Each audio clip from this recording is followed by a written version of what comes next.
I first heard about the Altamaha-ha and the Georgia coast marshes during the summer of 1838. The locals shortened the name to simply Alti, but nobody spoke about it casually. Fishermen mentioned it the way sailors mention reefs or storms, something natural, dangerous, and best respected from a distance. At the time, I had been traveling through the tidal rivers near Altamaha River, collecting stories from small coastal settlements. Most tales blended together after a while: storms, disappearances, lights over the marsh. But the stories surrounding the Altamaha felt unusually consistent. People disagreed on what it looked like. Nobody disagreed on where it appeared. Always near the river mouth, always where the fresh water met the Atlantic tide, and almost always during still water. I arrived in a small fishing settlement outside Darien after 3 days traveling through humid marshland and shallow channels lined with reeds taller than a man. The coast there felt different from the inland south, quieter. The marsh seemed endless, stretching beneath low skies where fog often sat on the water until late morning. Even sounds carried strangely. You could hear a boat engine miles away, or sometimes hear nothing at all.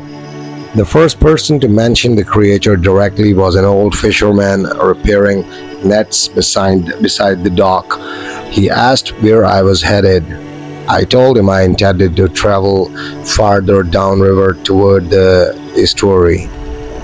The man stopped working immediately. "You don't stay on that water after dark," he said. It wasn't a warning spoken dramatically, that's what caught my attention. He said it like a rule everybody already understood. I asked him whether he meant tides or weather. He shook his head. "No, I mean the thing in the river." Several others nearby overheard him and quietly joined the conversation without being invited. One younger fisherman claimed something had followed his boat 2 months earlier during low tide. Another described hearing breathing beside his dock late at night despite seeing nothing in the water. An older woman who sold shrimp near the harbor told me livestock occasionally disappeared from marsh islands during certain seasons. Not stolen, taken. "What exactly is it supposed to be?" I finally asked. Nobody answered immediately. Then the old fisherman spoke again. Depends who saw it." He described a long body moving through the water like a serpent. The younger man insisted it had flippers. Someone else claimed they'd seen a neck rise above the marsh grass briefly at dawn years earlier. But every account shared one detail: the creature moved silently. That evening, I rented passage on a small fishing boat heading toward the outer marsh channels before sunrise the next morning. As the sun disappeared behind the reeds, I noticed something else about the settlement. No boats were preparing for night fishing. Not one. The docks emptied early. Lanterns along the waterfront were extinguished before full dark. And when the tide finally began coming in from the Atlantic, the entire river mouth went strangely still. We left before sunrise under a sky so gray it nearly blended into the water. The fishing boat belonged to two brothers from Darien named Alice and Warren Pike. Both had worked the marsh channels since childhood and knew the river better than any map could show. Even so, neither man seemed comfortable heading toward the estuary that morning, especially not before daylight fully reached the water. The tide was halfway out when we pushed from the dock. Mud banks stretched from the reeds in long black lines, while herons stood motionless in the shallows. The Georgia marshes looked endless in every direction: flat water, tall grass, fog moving low across the channels, and silence. That silence became more noticeable the farther we traveled from town. No insects, very few birds, only the sound of the small boat engine carrying across the water. Alice eventually pointed toward a wide section of river ahead where the channels opened toward the coast. That's where people usually see it. I asked how often. Enough. Warren laughed quietly at that answer but did not disagree. Neither man sounded interested in exaggeration. If anything, they seemed tired of discussing it. According to them, sightings increased during unusually still tides when the water stopped moving naturally between river and ocean, not calm weather, still water. They claimed the river occasionally became unnaturally flat for several minutes at a time near the estuary. During those periods, people sometimes reported seeing movement beneath the surface or shapes crossing between marsh islands. I asked whether anyone had ever caught the creature. Alice shook his head immediately. You don't chase something in those waters. That answer made more sense once we reached the outer marshes. The area was difficult to navigate even in daylight. Narrow channels twisted through reeds and mud flats with little indication of direction. Fog drifted unpredictably between the islands. A person could disappear there easily without any creature involved. Around mid-morning, Warren suddenly cut the engine. The silence afterward felt immediate and heavy. I looked around, confused. The water had changed. No ripples, no current. The tide had gone completely still. Even the reeds stopped moving. Alice stared across the marsh without speaking. Then he pointed toward the left side of the channel. At first I saw nothing unusual. Then a line appeared in the water, not a wave, a shape moving just beneath the surface, long, dark, traveling parallel to the boat without making sound. The movement continued for several seconds before disappearing beneath thicker fog farther ahead. Neither brother reacted dramatically. That unsettled me more than panic would have. Warren restarted the engine immediately. We're done here, he said quietly. As the boat turned back toward Darien, I looked behind us one final time. Something briefly rose above the water near the reeds, only part of it, smooth, dark skin, then a curved shape resembling the back of a neck. It vanished almost instantly. No splash, no sound. But afterward, I noticed Alice gripping the wheel hard enough for his knuckles to peel. And for the rest of the return trip, nobody spoke at all. The story should have been ended there. A strange shape in the water, another local legend added to a notebook already full of them. But 2 days later, something happened near one of the outer marsh islands that changed the way people in Darien spoke about the Altamaha-ha. A fishing skiff was found drifting near the reeds shortly after sunrise, empty. One of the Pike brothers heard about it first and brought me to the dock before most of the town had gathered. The boat belonged to a man named Curtis Hale, a crab fisherman known for checking traps before dawn. According to the others, Hale knew those waters better than nearly anyone alive. That mattered. Experienced men did not simply vanish in familiar marsh channels. The skiff itself showed no obvious damage, no blood, no broken boats, but several details unsettled the fishermen examining it. The crab traps remained untouched inside the boat. One lantern had been knocked over, and the bottom of the hull carried long streaks of mud several feet above the normal waterline, as though the skiff had been pushed partly onto a marsh bank before drifting free again. Then someone noticed the net. A section of fishing net near the stern had been torn badly, not cut, stretched apart. The fibers looked twisted and pulled outward with considerable force. One older fisherman quietly refused to touch it after seeing the damage. Search boats spent most of the afternoon moving through the channels looking for Hale. Nothing was found. No body, No overturned boat, no tracks along the mud islands.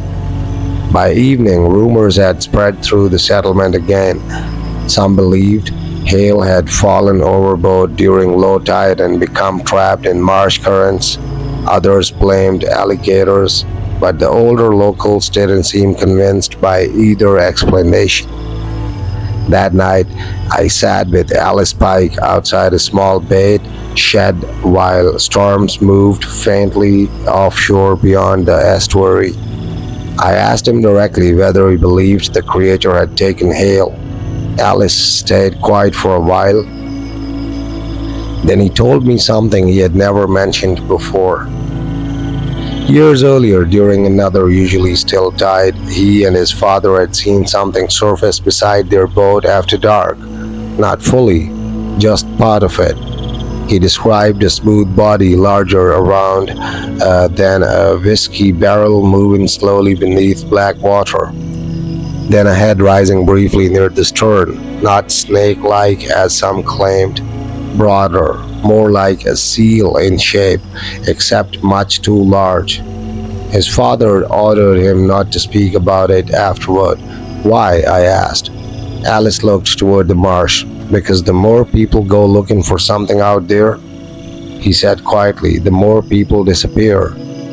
Around midnight, the storm finally reached the coast.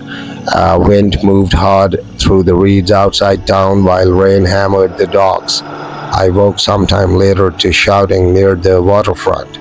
Lanterns were moving outside, men gathering quickly. When I reached the docks, several fishermen stood staring toward the marsh channels in silence. Something had washed ashore during the storm. At first, I thought it was driftwood tangled in reeds. Then I saw the hand. The body belonged to Curtis Hale, or enough of it did. Storm water had pushed him into the reeds less than a mile south of the settlement during the night. Several men carried him onto the dock beneath lantern light while the rain continued falling around us. Nobody spoke much at first. The fishermen simply stared. Hale's clothing was torn badly along one side, and his skin showed long bruising across the ribs and shoulders as though he had been pressed or dragged against something hard underwater. But what disturbed people most was not the injuries. It was the condition of the body itself. There were no clear bite marks, no signs of an alligator attack, no missing limbs. Yet, Hale looked strangely compressed, almost like he had been caught beneath tremendous pressure. The local doctor who examined him later that morning reportedly said water had filled the lungs, meaning Hale likely drowned before the body reached shore. Still, several details remained difficult to explain. Mud and river grass were packed deep into the torn sections of his coat, including areas high across the shoulders that should never have gone beneath shallow marsh banks naturally. And around one wrist were dark marks resembling circular impressions, though nobody agreed on what caused them. The storm finally cleared near noon. By then, most of the settlement already believed Hale's death would be blamed officially on rough water or a nighttime accident. But privately, the conversations had changed. People spoke more carefully now, more quietly. That afternoon, I accompanied Alice Pike's father along the shoreline where several crab traps had washed loose after the storm. The marsh looked different after heavy rain. The channels widened, mud banks shifted, entire sections of reeds leaned flat beneath the wind. As we worked, Alice pointed toward a narrow opening between two distant islands. That's where Hale kept his traps. I noticed immediately how isolated the area was.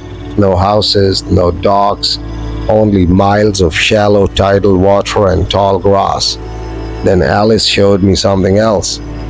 Along one muddy bank were drag marks leading into deeper water. At first, they appeared similar to marks left by a large alligator, but the shape was wrong, too smooth. too wide.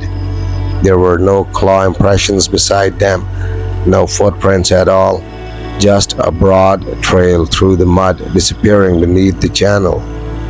Alice stared at it for several seconds before quietly stepping back. "Water's too cold for gators moving like that," he said. We heard birds suddenly erupt from reeds farther down the marsh. Not one or two, dozens.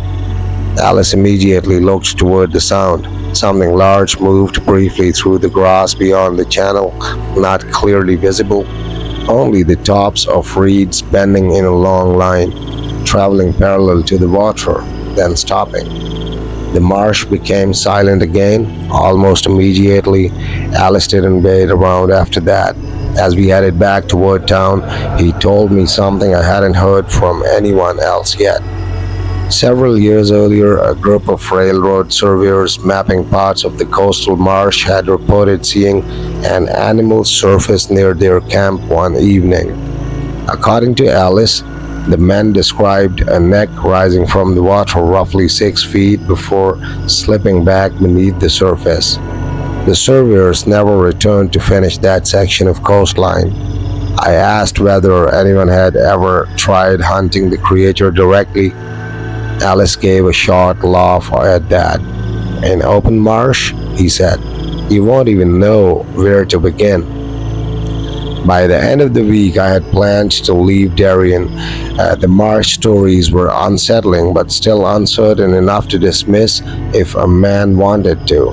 Strange sightings, disappearances, damaged boats, coastal settlements produced such stories everywhere along the Atlantic. Then Warren Pike came to my boarding room just after sunrise and told me another boat had gone missing. Not a fisherman this time. 2 surveymen from Savannah traveling through the outer channels. Their skiff had been discovered lodged in reeds near a place locals called Dead Man's Reach. The name alone would have sounded theatrical anywhere else. In Darien, nobody reacted to it. Places in the marsh earned names for reasons. By mid-morning, I was back on the water with Alice and Warren heading toward the channel. The sky hung low and pale above the coast, and a light fog moved across the reeds despite the rising heat. Dead Man's Reach turned out to be a long, narrow waterway between 2 heavily overgrown marsh islands several miles from the estuary. The current here moved strangely. Even Alice admitted the water never behaved normally in that section. At certain tides, currents seemed to reverse briefly without warning. The missing skiff remained half caught against mud reeds when we arrived. One surveyor still sat inside it, dead. The sight silenced even Warren. The man's body leaned awkwardly against the side of the boat as though he had collapsed while trying to climb out. There were no obvious wounds, but his face showed something close to shock. The second surveyor was nowhere to be found. Alice climbed carefully into the skiff to inspect it while I remained on our boat beside Warren. A leather map case still sat near the dead man's feet. Several pages inside had been soaked through by the river water, but one detail remained visible on a surviving chart. The surveyors had marked something in the channel the previous evening. Not words, a drawing. Long, curved lines beneath the water, circling. Alice noticed something else moments later. The bottom of the skiff carried fresh damage underneath the hull, not impact damage from rocks. Scraping, as though something rough had passed beneath the boat repeatedly. Then Warren quietly pointed toward the water behind us. The tide had stopped moving again. Flat water stretched across the entire channel. No current, no ripples, nothing. The silence returned with it. Even the distant gulls along the coast had gone quiet. Alice immediately stepped back onto her boat. "We'll leave now." But before Warren could start the engine, a sound echoed through the marsh. Breathing. Close. not from shore, from the water behind us. The sound moved slowly along the side of the boat without revealing anything beneath the surface. Just below the waterline, something large displaced the muddy current as it passed, long enough to reach from the stern nearly to the bow. No splash followed it, only movement beneath the water. Then, above 20 yards ahead of us, the surface broke briefly. A dark shape rose halfway above the channel, smooth skin, part of a neck, and an eye, large, black, watching the boat calmly before sinking beneath the marsh again. Nobody spoke for several seconds afterward. Then Warren started the engine with shaking hands, and as we pulled away from Dead Man's Reach, something beneath the water followed us for nearly half a mile. After Dead Man's Reach, the settlement changed noticeably. People still worked the docks during daylight, but the mood along the waterfront had become strained. Boats returned earlier than usual. Crab traps near the outer marshes were left unchecked. Even conversations seemed shorter. Nobody wanted to stay near the river after sunset anymore. The dead surveyor was buried the following afternoon. Officially, the incident was blamed on exposure and marsh conditions after an accident in poor visibility. No official report mentioned the damaged hull, or the chart markings, or the fact that the second surveyor had never been found. That evening I sat near the docks with Alice Pike while he repaired torn netting beneath a lantern. The tide was coming in slowly from the Atlantic. Warm wind moved through the reeds beyond town, carrying the smell of salt water and mud. For a while everything felt almost ordinary again. Then Alice stopped working. I noticed it a moment later too. The dock had begun creaking, not from waves, from pressure underneath. Something moved slowly beneath the piling below us. Wood groaned softly against the water. Alice lowered the net carefully without making unnecessary noise. We both listened. The movement continued beneath the dock for several seconds before drifting farther along the waterfront. Heavy, deliberate. I leaned slightly over the edge of the planks, trying to see through the dark water below. At first there was nothing. Then a pale shape passed beneath the reflection of the lantern, large enough to block part of the moonlight under the dock. It moved slowly north along the shoreline before disappearing into darkness again. Alice stood immediately. "We're done." As we walked back toward town, another fisherman intercepted us near the bait sheds. His name was Booker Lowe, one of the older shrimp men in Darien. He asked quietly whether we had heard it under the dock. Alice nodded. Booker looked troubled, but not surprised. Then he told us something neither of the Pike brothers had mentioned before. According to Booker, the creature had been seen farther inland recently than ever before. A family living near one of the upper tidal creeks claimed something large had surfaced beside their dock during the night 2 weeks earlier.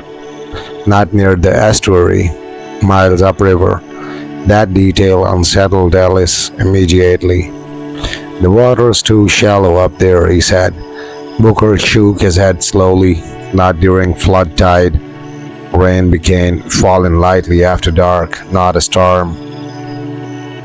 Just steady coastal rain moving across the marsh." Around midnight I woke again to sounds outside near the waterfront, not shouting this time. Engines, several boats leaving town together. I dressed quickly and followed the noise toward the docks. 3 fishermen were preparing lanterns near the channel entrance, while others loaded rifles into a larger workboat. Alice stood among them. "What happened?" I asked. One of the men answered before Alice could. "A boy's missing." The child had apparently disappeared less than an hour earlier from a small house built beside one of the inland creeks north of town. The family claimed they heard something moving beneath the dock shortly before the boy vanished. No footprints were found nearby, only wet drag marks leading back into the marsh water, and according to the boy's father, just before the lantern outside went dark, he heard breathing beneath the floorboards. The search boats left immediately despite the rain. Nobody in Darien liked traveling the marsh after dark, but a missing child changed things. I joined Alice and 4 others aboard the larger workboat heading inland through the tidal creeks north of the town. Lantern light reflected weakly across black water while reeds shifted in the wind on both sides of the channel. The farther inland we traveled, the narrower the waterways became. Twice we nearly grounded in shallow mud before Alice corrected course. Nobody spoke above a low voice. Every sound carried too clearly across the marsh at night. We reached the creek house shortly before 1 in the morning. It stood alone on short wooden piling beside a narrow stretch of tidal water surrounded by reeds and cypress trees. Several lanterns already burned outside. The boy's mother sat wrapped in a blanket near the porch steps while 2 neighbors tried unsuccessfully to calm her. The father met us near the dock. He looked exhausted and soaked from rain. According to him, the boy had been asleep in a rear room facing the creek. Sometime after midnight, the family dog began growling beneath the floorboards. Then came a sound from under the house, breathing, slow and heavy. The father grabbed a lantern and stepped outside, expecting perhaps an alligator near the pilings. Instead, he found the water beside the dock completely still. No tide movement, no rain ripples, nothing. Then the lantern suddenly went out. By the time he relit it and returned inside, the rear window stood open and the boy was gone. Alice asked whether anyone saw movement in the creek afterward. The father nodded slowly. Something passed under the dock, he said, big enough to shake it. Several men began searching the marsh edge nearby with lanterns while others checked the creek banks for tracks. I followed Alice beneath the house where the mud remained exposed by low tide. The air smelled strongly of salt water and wet wood. Alice crouched near one of the pilings and raised the lantern lower. There were marks in the mud, not footprints. Broad, smooth impressions leading from the creek edge toward the underside of the house, as though something heavy had dragged itself partially onto land before returning to the water. Nearby, the family dog remained chained beside a shed, refusing to come near the creek. The animal trembled constantly while staring toward the dark water. One of the searchmen suddenly called from farther down the bank. We found him standing near reeds, roughly 50 yards from the house. Something had been caught there. A piece of the boy's shirt, wet, torn, and wrapped around a cluster of marsh grass nearly 3 feet above the waterline. The creek beside us remained unnaturally flat despite the rain continuing around it. Then the man nearest the water whispered, "Did you hear that?" Everyone stopped moving. At first I heard only rain, then it became again a low exhale somewhere out in the reeds, not loud, but close. The sound moved slowly through the marsh channel without revealing a source. The lanterns turned toward the water together. For one brief moment, a dark, curved shape rose above the reeds, perhaps 30 yards away, long enough to suggest a neck. Then it disappeared silently beneath the marsh again. Nobody chased after it. Nobody even suggested it. Because in that moment, every man there understood the same thing. Whatever lived in the Altamaha waterways was moving farther inland.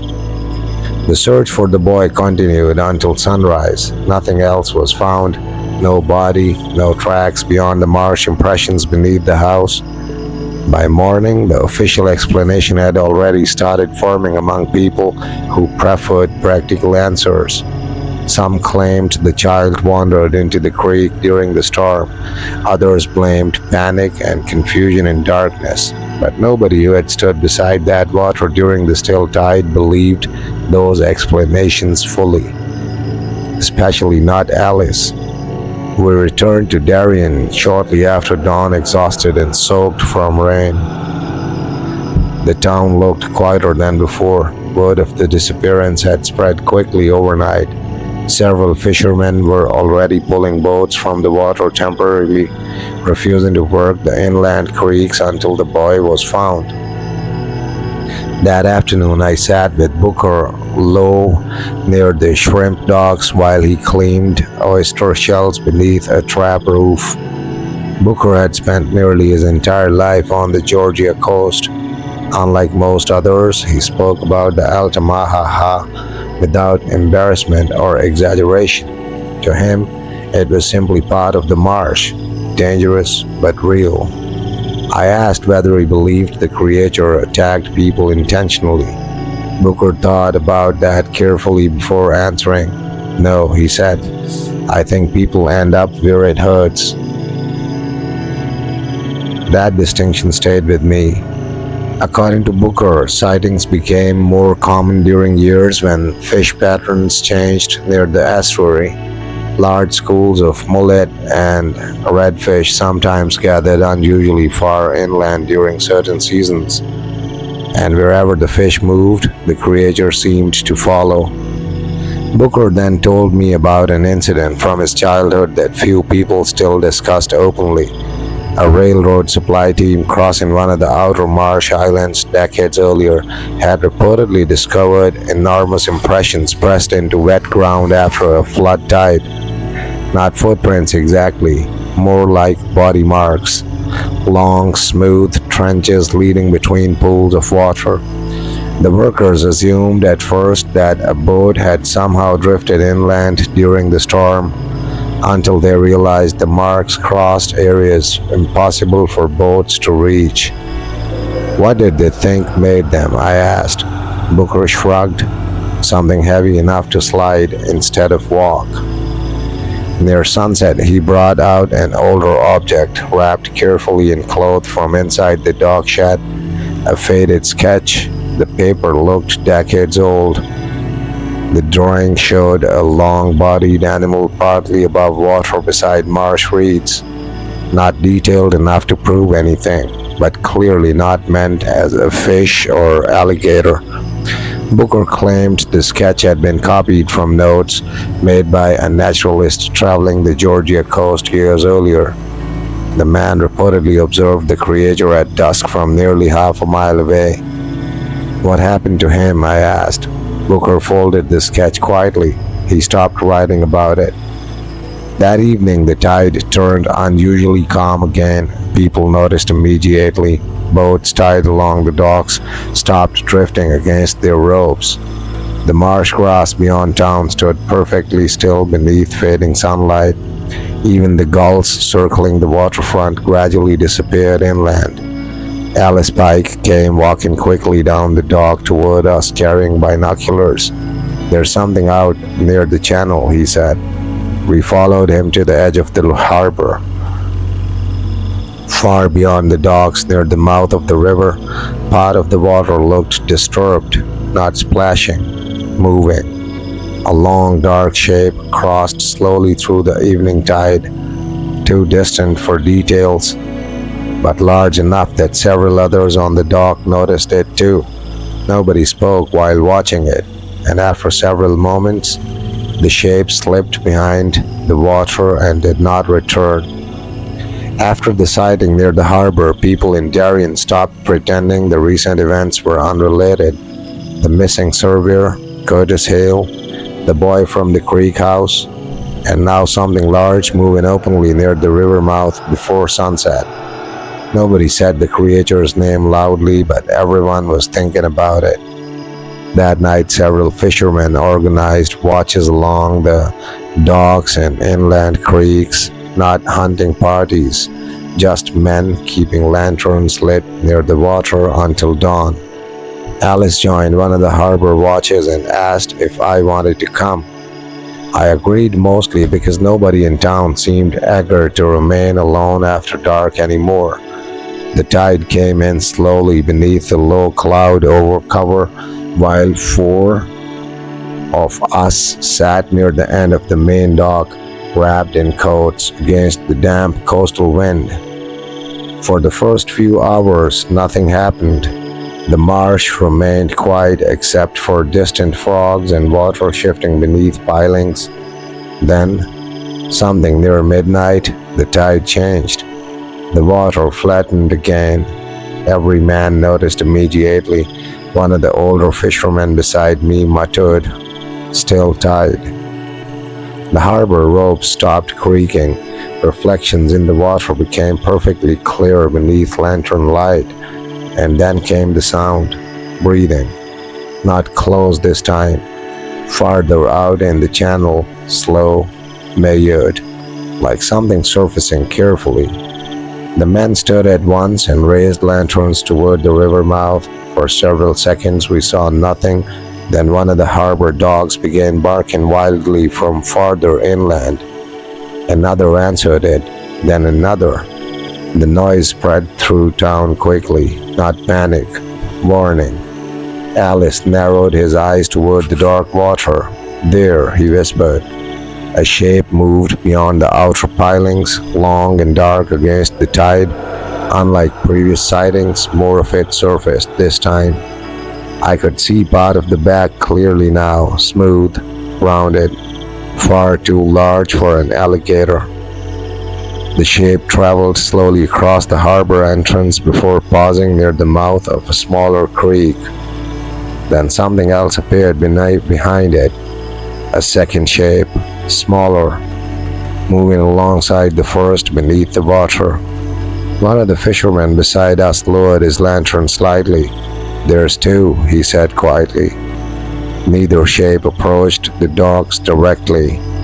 They simply remained near the channel entrance, partly visible beneath moonlight and still water, watching.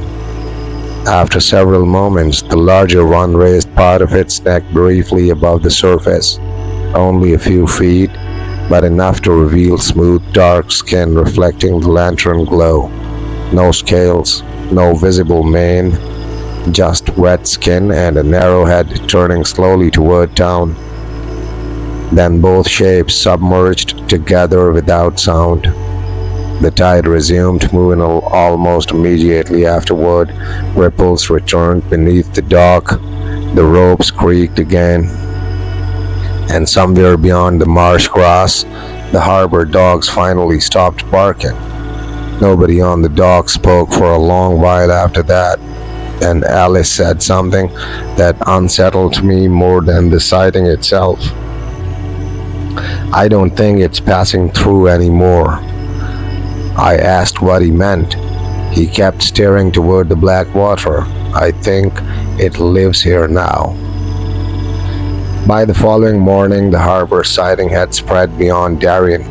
Word traveled quickly along the Georgia coast, especially between fishing communities. Men from nearby settlements began arriving at the docks, asking questions about what had been seen near the river mouth. Most came of curiosity. A few came carrying rifles. That worried Alice more than the creature itself. "You get enough men chasing shadows through marsh water," he said. "Somebody's going to die for certain." Despite that, a small search party formed by midday. Not an official expedition, just local fishermen and two coastal hunters convinced they could track whatever had been moving through the estuary. Alice refused to join them. Warren nearly did, but changed his mind after hearing where they planned to search. The outer channels beyond the Marsh Islands, closer to open Atlantic water. I went only because the others believed another witness might help settle what people thought they had seen. We traveled aboard two shallow workboats through winding channels south of Darien while heat settled heavily across the marsh. The farther outward we moved, the wider the waterways became. Reeds thinned, salt water mixed more heavily into the tide, and the atmosphere changed with it. The inland marsh felt alive with insects and birds. The outer estuary felt empty. Around early afternoon, one of the hunters pointed toward a distant sandbar exposed by low tide. At first, I saw only gulls gathered near it. Then the boat moved closer.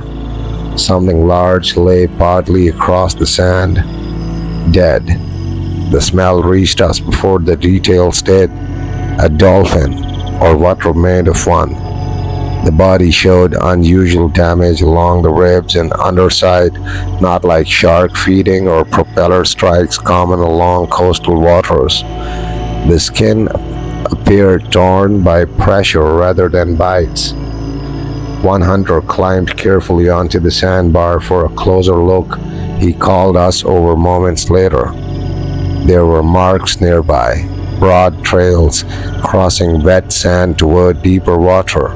No footprints, smooth body impressions similar to those Booker had described from old stories, long enough to suggest something very large had dragged itself partially onto the sandbar before returning to the channel. The hunters grew noticeably quieter after that. Even the men most eager to dismiss the stories seemed less certain now. As we prepared to leave the sandbar, one of the boats suddenly drifted sideways. No wave caused it.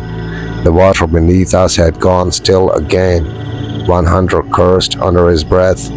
The tide around the sandbar flattened completely. Then came a movement beneath the surface beside the second boat, large enough to rock it gently. The man aboard stepped backward instinctively. A long dark shape passed under the hull from stern to bow, visible just beneath the waterline, too broad, too long. One of the hunters raised his rifle. Alice's warning returned to me immediately. Don't chase something in those waters. Before the man could fire, the surface broke 20 yards away. A head rose briefly above the estuary, not high, just enough for us to see it clearly for the first time. Dark eyes, smooth skin, a narrow jawline, and behind it, another smaller shape surfacing beside the larger one. The two remained motionless only seconds before sinking beneath the tide again.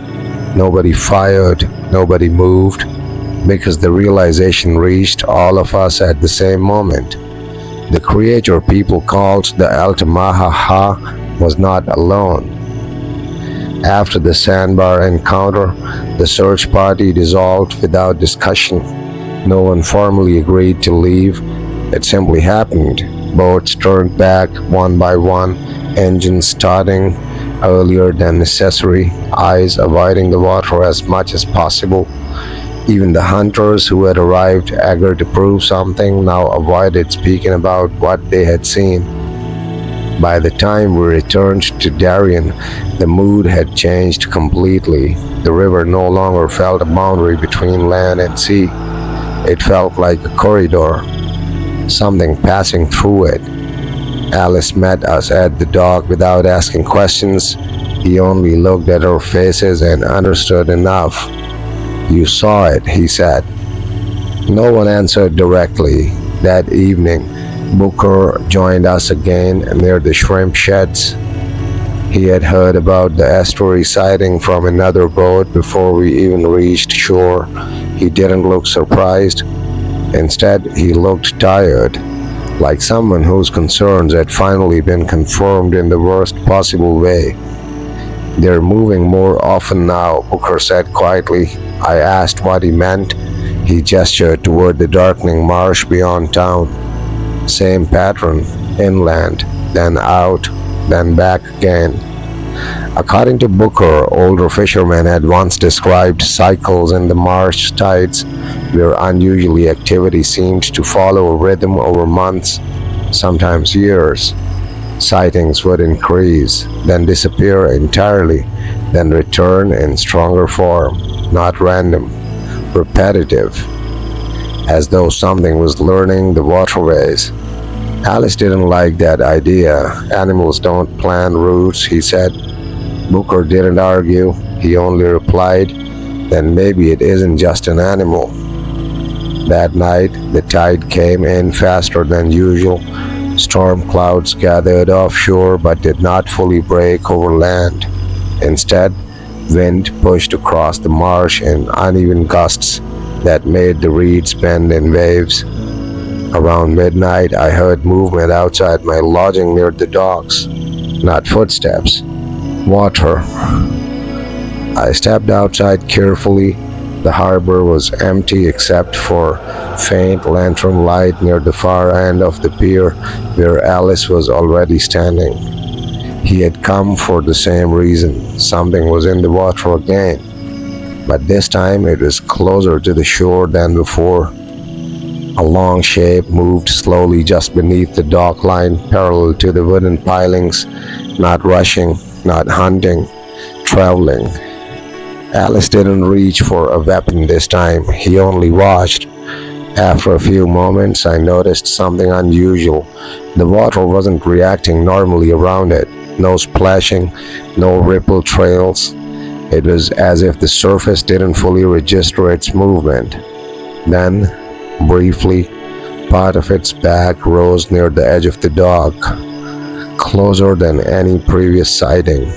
Smooth, dark, large enough to press against the underside of multiple pilings at once.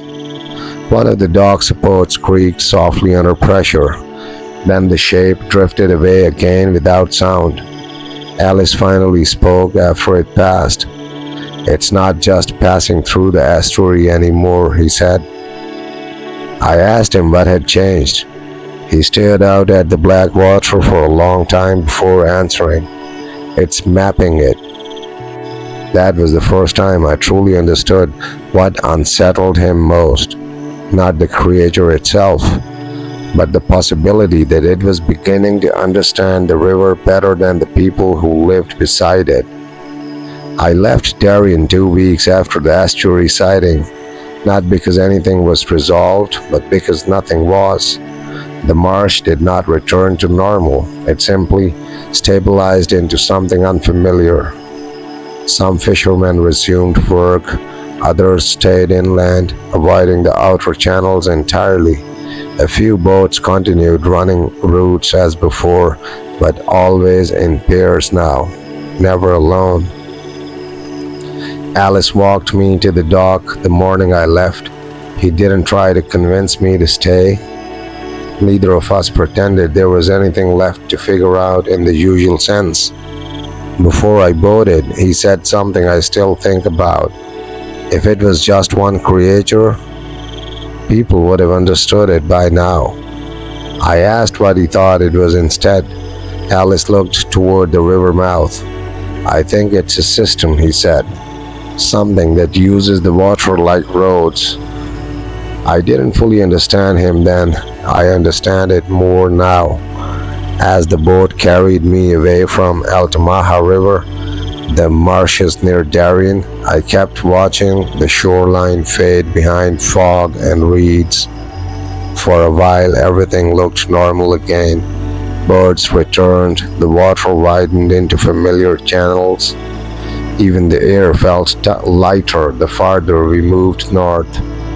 But just before the river bent out of sight, I saw something near the marsh edge on one final time.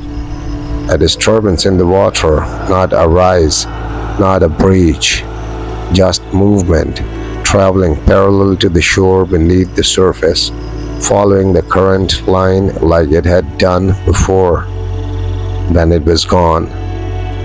Months later, I tried to classify what I had witnessed. I spoke to naturalists, rivermen, coastal surveyors. most dismissed it as misidentification, weather distortion, or fear shaping memory. But a few older men, those who had spent their lives on that water, did not dismiss it. They only said the same thing in different ways: that the marsh is not empty, that it never was, and that some things in the water do not move randomly.